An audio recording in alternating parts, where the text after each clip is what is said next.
আমি তোমার স্বামী, তুমি আমার বউ।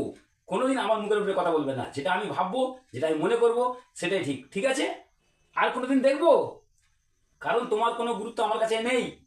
নেই গুরুত্ব? না, নেই। ওকে? রেগে আছো এখনো? রেখে থাকবো না? রেগে থেকো না, ঠান্ডা হও, ঠান্ডা হও। তুমি যেটা বলবে সেটাই হবে, ঠিক আছে? তুমি এরকম বললে কেন তখন?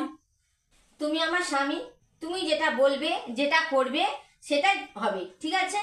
তোমার কথাটাই আমি আগে গুরুত্ব দেব, ঠিক আছে? এটা তোমার আগে ভাবা উচিত ছিল। সরি সরি, তুমি যখন বলেছো আগে ঘর ঝাড়ু দেবে তারপরে বাসন মাজবে, হবে? হ্যাঁ, ঠিক আছে? আগে আমি ঘর ঝাড়ু দেবো, তারপর বাসন মাজবো, তারপর আমি ঘর মুছবো। ঠিক আছে?